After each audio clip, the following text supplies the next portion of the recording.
And we're live. Tom Panos, Phil Tarrant, Real Estate Exposed. Hope you're well.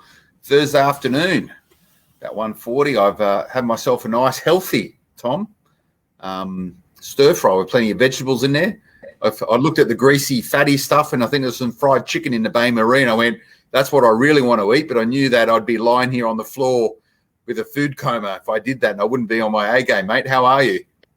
I'm very good, and I can tell you, Phil, your future self will thank you.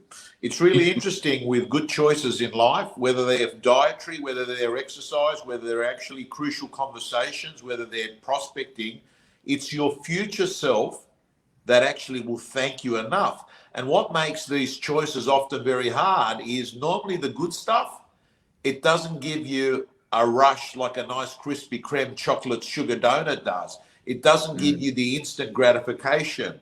But Phil, you're a man that understands the power of delayed gratification. You're a man that understands that good things take time, and normally it's the bad things that happen in an instant in life, you know. And I'm glad that you're making good choices. Right, well, mate, there was a bottle shop. There was a bottle shop next door, so I did get myself a couple of bottles of Riesling. So maybe a little bit of good, a little bit of bad, a little bit of indifferent. Hey, listen, let me ask you, and I'd love to know to all our viewers that are coming on, what's the weight been like during COVID? Have you put on weight? Like, it's 2 months now in Sydney. So as people are coming on, I just want to ask you, everyone that's coming on, have you put on weight, and or have you lost weight, or have you stayed the same weight? Phil, what about yourself? I haven't jumped on the scales. I remember the first lockdown. We spoke about this when we were doing our What's Making Headlines series, one of this particular chat, and I completely got off the grog. I didn't touch a drop of alcohol for about 2 months by memory, and I was walking to work. I shed a few kilos. I got under 100 kilos for a long time. I'm quite a naturally big guy, so I was pretty lean at that point. Probably a bit too lean. I don't know. My doctor would say otherwise. Probably say I need to be at 90 kilos, but I've never been that since I was about 15, I think. But this time around, different experience. I'm still trying to eat well. I reckon I'm hovering about where I should be, about the 100 kilo mark. What I would say. Well, how about you? I've lost 3 kilos. I've lost 3 kilos, but I actually think and look at this. I can't get over the amount of people, that have lost weight. 8 kilos. I've lost 8 kilos there. Sam's lost 12 kilos, right? Yeah, that's yeah. So it's to your point though, Tom. It's a little choices. So I'm making sure I walk to work. I'm making sure I don't eat crap during the day and the evening. I'll let my diet go a little bit on the weekend. I'll try and avoid sort of too many carbs during the week, but on the weekend I'll give it a bit of a crack, but still not overeat. But you got to enjoy it, and I think it's just the little choices day in day out makes all the difference. Yeah, Mark Tucker's lost 10 Ks. 10 kg. A lot of people have lost weight, and I'll tell you one of the reasons why. Now, Phil, what's interesting is that I think that when you've got time in your life and you create a bit of margin, you actually make better decisions, because when you're under the pump, you know what it's like? Like, here's my life prior to having time. Rush, leave a conference, get to the airport. Oh, wow, look at the time. It's 2 o'clock. Wow, shit, I haven't had lunch. Oh, I'm starving, man. I just realized. You go over to the Qantas Lounge buffet. What do you got here? Okay, great. Yeah, I'll have 6 of those. Bang, quickly stuff them in. Oh, flight's being called. Okay, I'll just have a bit of that cheese. So what happens is you make worse choices because you don't plan for it, right? And I've got to say, the other thing, and there's Vanessa, she's lost 5 Ks. Well done, well done. I think people's, I was saying to John McGrath yesterday that one of the things that's benefited for me is during this lockdown period is I sleep a lot better. And the reason is I don't have to worry about being at a flight or at a conference in time. It always plays on my mind, don't I miss that flight? But Phil, the other bit is I'm curious, have people been drinking more alcohol? In the comments, I'd love you to, have you been drinking more booze? I wouldn't say more. But I do enjoy the circuit breaker at the end of the day from work to home life. I normally have a glass of wine, and I think that's the Mediterranean way, right? If you weren't doing that, if you're in Greece or Italy or anywhere else along the Spanish coast there, people think you're a bit strange. So not drinking more. And when I do drink now, I think I drink less, just in general. Frequency, sort of okay, but there's no big sessions, right? Like, I work in an industry and I sort of cover a lot of ground. I go to a lot of functions, normally in person. So I'm not doing that. So I reckon I'm not drinking as much in quantity, but my frequency is probably pretty reasonable. You? Yeah, I'm drinking, as Mark Tucker says, drinking less booze, soft drink, and drinking more water. Well, that's why you've lost the 10 kilos, right? So this is what I drink. This is a good substance. This is the spark. It's the sparkling water, which out of a can. So you sort of get there, you drink it. It's good. I drink a lot more water if I drink water that way. But I never go to a tap. Is that as good as drinking water? That's as good as drinking water? Yeah, it's got nothing in it. It's just sparkling water with a bit of like juice in it. There's no sugar. There's no fat. There's nothing in it except for a bit of sodium. Trina loves the circuit breaker. Trina loves the circuit breaker. She loves that word. You have listen, I've been, so to answer you, so Phil, I had last night, I had 2 glasses of red. The night before, I had 2, then I didn't have any for about, I'm like you. I reckon, man, I'm past the stage where, that 3-4 drink mark where you hit that plateau and then that tipping point. You don't enjoy every drink after that. You drink it, but you don't get that nice, relaxed feeling you get from your first or second drink. So I reckon that that's where you call it quits. Now, Rebecca says, I don't drink alcohol, but never given up my caffeine. Curious there. What's your caffeine like? How many cups do you have a day? Well, I get up, I have a coffee. When I leave the house, I walk past the coffee shop on the way to work and I have an espresso and another takeaway coffee that I finish my walk up to work with. And then that's pretty much, that's my morning done. Don't normally drink coffee in the afternoon. But the point around circuit breakers, I think having wine as a circuit breaker probably isn't a good thing. And most health professionals will probably tell you that. Occasionally it's okay.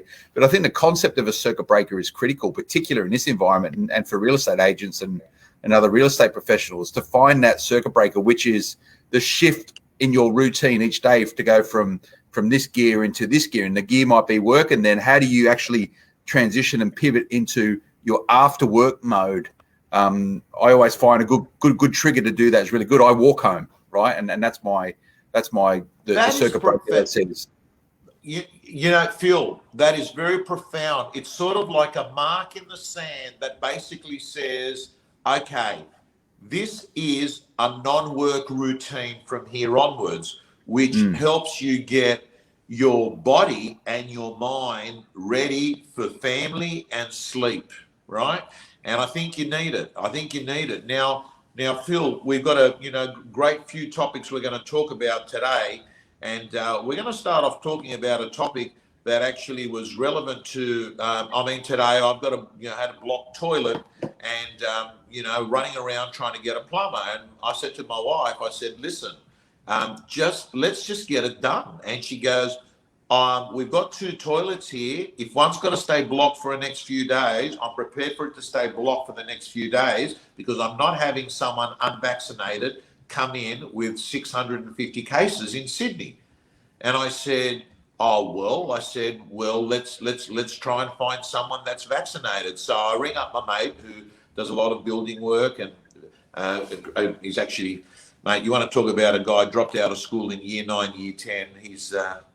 This guy's living off around $200,000 net income a week, out of property. But anyway, I asked one of his trades people, and this guy said, listen, I can be there in half an hour, and I want to let you know that I'm fully vaccinated, and I can also provide you an updated result of my last COVID test, which was 48 hours ago. So I have to tell you, that put my wife at ease, and he's come over, he's done the job, and that got me thinking, Phil, that there must be other people out there that at a time when there's a little bit of fear, a little bit of concern about COVID, no matter what your views and beliefs are, you need to understand that there's probably people out there that you serve as a mortgage broker, as a real estate agent, that are thinking to themselves, should we have a stranger walking into our home at the moment? And I think if you can show some evidence, any proof points to put them at ease, it's only helpful. It's not harmful.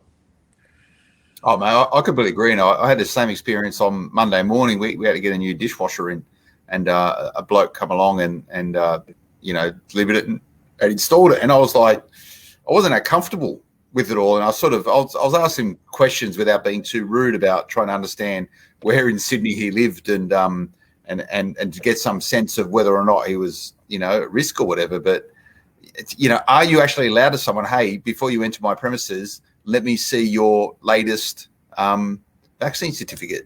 This is the future that we have ahead of us. And we were only allowed to see, Tom, the last couple of days. There is organizations now, big companies, big, large, ASX-listed companies, Qantas, SPC, the guys that make the baked beans and spaghetti and all that sort of stuff, have now mandated compulsory vaccinations for their team members to be able to work. Qantas in particular, they're saying, you need to be vaccinated against COVID-19 in order to operate inside this business. Now, it's a pretty brave move, and it makes you really give sense to all the decisions every single real estate agent, every single real estate office, every single mortgage brokerage needs to be making over the next period of time. Fair Work has actually issued new guidelines around this, where you can and cannot mandate vaccinations. It's a decision that everyone is going to have to make. We've been musing about it ourselves. So I don't understand. Does Fair Work say you can do it or you can't do it? On some conditions and in some circumstances, you can mandate vaccinations. Okay, I'd love to get our viewers that are watching this now on LinkedIn, Facebook, Periscope, YouTube. I'd love you to put your comments in there. I'm really curious. Do people believe that employers are able to force their people to get vaccinated to keep their jobs? Do people believe that an employer, your boss, like Alan Joyce has basically said, if you're working at Qantas by the 15th of November, I think he said 15th of November off the top of my head, you've got to be vaccinated, or what? You don't have a job. Yeah, it's difficult, and I don't, and this shouldn't be a discussion around the validity of vaccinations. I want it to be an anti-vax versus vax discussion. This is about vaccinations in terms of the workplace and business leaders. Anyone who is a company director, according to ASIC, probably need to have some pretty good understanding and advice around this, because particularly in real estate, if you're putting your team on the front line at open houses, they're as vulnerable as a hospitality worker. They're out there and they're meeting people. That's their job. To mandate whether or not they should be vaccinated in order to do their job, that's a big call. We're trying to work it out ourselves here at Momentum, and a lot of our team members don't necessarily need to travel. They can work from home, but we have other team members, as you all know, we've got a big events business, who are on the front line. Do we mandate vaccinations for those people? And we're already seeing, as an organisation, some team members saying, well, I don't want to come back to the office until I know that everyone else is vaccinated. So it's going to be a bit of a murky grey world for a little while until we get some sense on how best to approach this. But real estate is in a very interesting position, Tom. What's the comment saying? Yeah, well, we had one comment there saying, Vanessa's just come in there. Yes, it's going to happen. Right, wrong. So she's saying it's going to happen. Chris is basically saying they have staff's safety to consider as well. So yes, it's to protect their businesses or others inside, jobs to minimise the risk. Absolutely, to prevent risk to others, says Chantel. So it appears... It's 100% so far. Okay, yeah. Then we got sometimes when I close my eyes, I can't see. Yeah, Sam, thank you. That's profound. I don't know what that means. Not my boss, as he's not interested in getting vaccinated, but I see my second anniversary, says Patricia.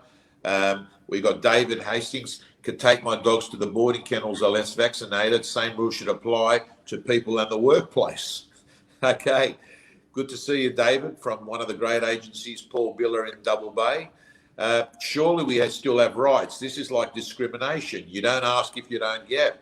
Okay, so that says Lorraine. Let's have a look. Danny says here, stop saying anti-vaxxers. Don't want to be forced to take a vaccine that is only 6 months old. My body's my choice. Absolutely, Danny. And I believe that you should be able to choose what you want to do. In fact, I would go as far as saying, okay, let me just finish. I've taken every vaccine. I would mandate any form of I would never mandate any form of medication. Yeah.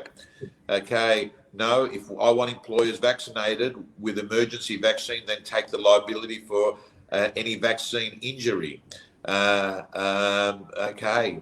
We should still have a choice, says Lorraine. Brett Sutton. What happened to the freedom of choice? Vax doesn't prevent transmission. Fully vaccinated and happy. I've got to tell you, Phil, it's very obvious. This is a subject that has strong opinions and views, right? Strong opinions and views. It's actually created a bit of it's divided people, you know. It's divided people. Now, Phil, tell me if I'm wrong. Tell me, I feel like if I went out and did a press conference tomorrow on the roadmap on what should happen next, I think that this is what I would say. I'd say, ladies and gentlemen, I'm letting you know that on November 15, we have a day called Australia Day 2.0. Correct? This is the day that we celebrate. We go out of lockdown as a country. So I'm letting you know that's the date. We're also letting you know by that date, there will be enough vaccinations for everyone to have taken it. Enough vaccinations for everyone to have taken it. Now, when we open up, I'm letting you know that those of you that have been vaccinated, here is your do's and your don'ts. Those that have been non-vaccinated, here are your do's and don'ts. In addition to that, if you've chosen to not get vaccinated and there were no health reasons for it, that any pre-existing conditions or any medical advice, otherwise, we're letting you know that if you're backing yourself, you've also got to pay for your medical bills, right? Because you've taken that position. So, gang, it's over to you. See you on November the 15th, all right? So, Phil, I think it gives people choice. I think it gives people a roadmap. You're freezing in and out occasionally, Phil, or I don't know whether that's me or you. Are you? I'm not frozen, am I? No, you jittered a little bit, but you're good now. We're back. Okay. So Phil, I think it gives people choice. I think it gives people the ability to say, I'll make my decisions. I also think it gives people a bit of a roadmap and says to the people, that's the deadline date. This is what we're going to do. And I think that having some sort of line, a plan, a map is better than just sort of rocking up at 11 o'clock every day saying vague things which are normally, oh, it's not good, blah, blah, blah. Give people an absolute choice. What do you think about that? Well, Tom, no doubt you could probably channel, you know, a lot of the work that you do on scripts and dialogues in real estate sales, you know, dealing with uncertainty and giving information to people that might not necessarily be the information that they want, how to manage expectations.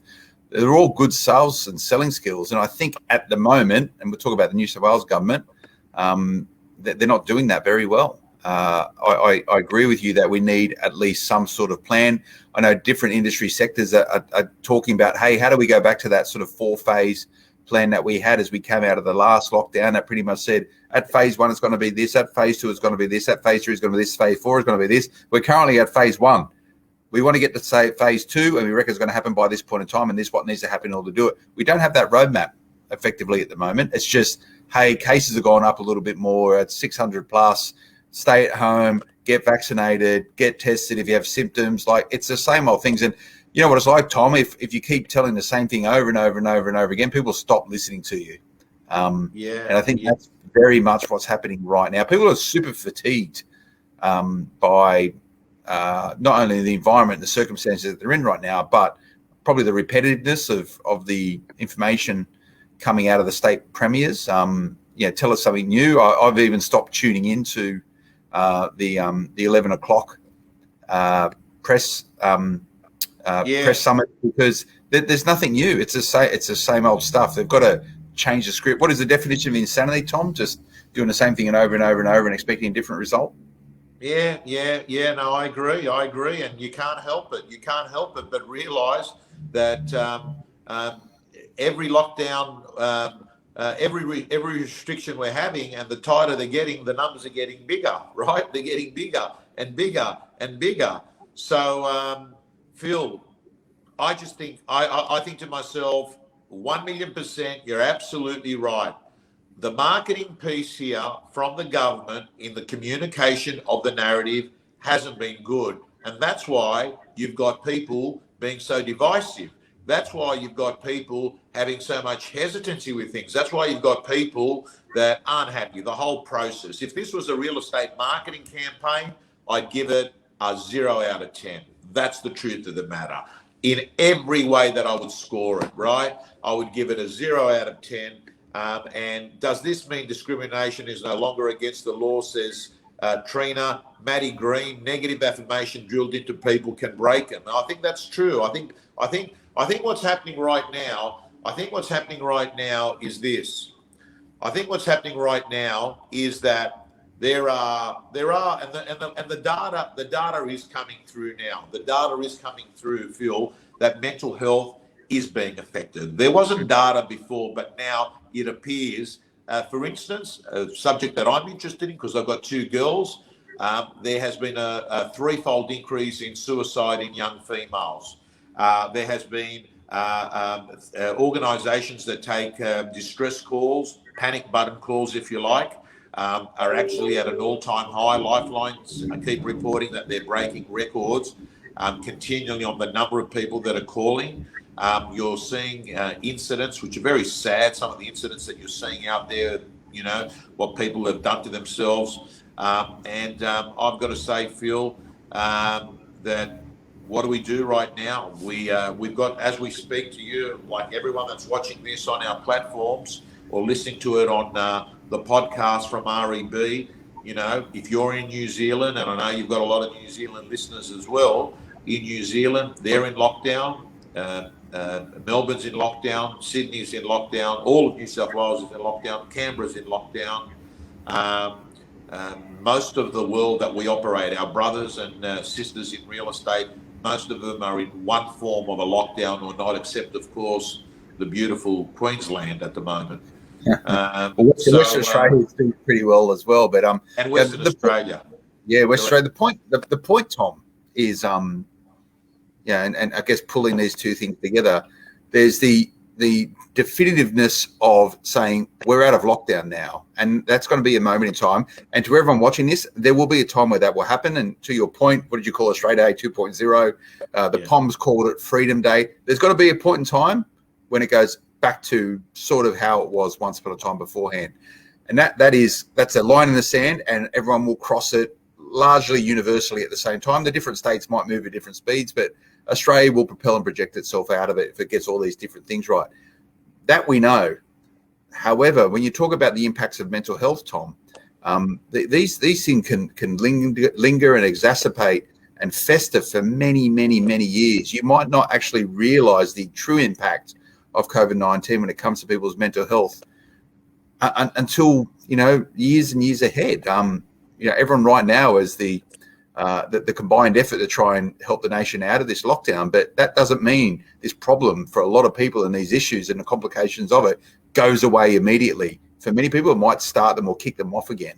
And that is the problem. And I think that's what a lot of the dialogue around this is that you've got government decision makers, and COVID restrictions are made by state governments. It's not federal. The federal tries to steer and get some level of continuity around it, but it's the state premiers and it's the state government's decision about what they choose to do when it comes to deploying a COVID response at a state level. The big question is that, yes, they're trying to stop the immediate health impact and strains on the health systems to combat the COVID-19 virus. And we all know the stats around the death rate of COVID-19 and how it's tracking here in Australia. The likelihood of death because as a result of COVID-19 is pretty low. However, does that offset the long-term mental health challenges that are going to exacerbate and fester into years ahead as a result of it. And that there is probably the most contentious point when it comes to COVID-19, Tom. Okay, well said. Now, Phil, most of our audiences are people that are in the real estate industry because, of course, we bring this as Real Estate Exposed, Real Estate Jim, Tom Panos, of course, REB, and listing numbers and turnover is what provides food on the table for our real estate agents. They live off turnover. And they're all hoping, they've all got their fingers crossed that we're going to get a big launch of spring listings, which, by the way, is only around 12, 13 days away. Is that right? Yeah, it is, mate. It's the 19th today. It's just around the corner, mate. You think we're already in spring, the weather we've had? Yeah, the winter's, wow. Okay, winter's finished for another year. Beautiful. So we're in spring. Are we going to have the spring blitz? I don't know. And the reason is that we now have many sub-markets that are affected by variables such as restrictions. So we turn around and say in Queensland, one would expect it to be a normal spring. You then turn around and you look at Melbourne, well, hey, they're supposed to open by around September the 2nd. I don't know whether that's going to happen. And it doesn't look likely, and they've got a premier that's always more on the conservative side. So there's a possibility, like in Melbourne, let's be clear, you can't list or actually inspect a property in their lockdowns. They're not like the Sydney lockdown, right? So I would assume that you will only get a lot of property hit the market. You will only get a lot of property hit the market if there is no restrictions in Melbourne. In Sydney, I can say to you, Phil, other people take my auction bookings, but to my surprise, you know, September the 4th, 13 booked. September the 11th, no longer taking bookings, fully booked out. September the 18th, fully booked out. So I have to say, it appears the stock is coming on the market in Sydney. People are using online auctions. They've adapted to them. The buyers don't mind them. The sellers live with them. And I would assume to say that in Sydney, and, you know, people are coming on here. Chris signed 2 yesterday, Tom, using the prospect hard on the phones, can control what you can't control, build the pipeline, well said. Here's another. I don't know whether this statistic's right or not. 276 suicides in 2021. So again, please remember when we put these up, these are people making comments there. That could be correct. So Phil, I think a lot of it's got to do with we're sub-markets. We're in sub-markets. But what I can say to you, this is a definite. This is not an opinion. This is a fact. This is validated by RP data. There's a lot of people that have had appraisals done on their properties. So I think that's a leading indicator. When there's a green light and you can actually sell a home with no restrictions, it's off to the races. There's going to be stock on the market because there's repressed activity. And I always say... You're still calling that, Tom, because we spoke about this 4 weeks ago and you alluded to a discussion you have with John McGrath that subscribed to the same idea of you, that it's going to be a frenzy. It's going to be a stronger, I think, quote unquote, it's going to be the strongest market you've ever seen when we sort of go through this spring selling season. Is that just going to be pushed forward a couple of months? Should real estate agents not think that they're having holidays over January this year? Absolutely, because I think that, you know, I've been working in this business for 34 years, and one thing I've learned, Phil, is that in every 12-month period, there's X amount of property that needs to get sold, right? So what actually happens is that if it doesn't happen for a particular 3 months, all that happens is it's pushed forward to the next period, right? People still have reasons. What are the reasons? They divorce. They need more space. They need to relocate for work purposes, right? And by the way, the points that I just raised, they've actually been exasperated. They've been amplified during COVID. You know, the divorces have gone up. the reasons having to people move have gone up, right? They don't have to actually be living next to the CBD anymore, or they need Zoom rooms, you know. Lisa Novak, one of your winners of the REB award for most innovative agent, I think she won. Prepare for the end of year lockdowns. Anything other than that is a bonus. That's not bad thinking. You know, she's basically sort of saying, prepare for the fact that we may be in lockdowns. I think she's referring to Sydney because she's a Sydney girl, that we could be there. I mean, by the way, Phil, if you had to have a rough guess, when's the Sydney lockdown end?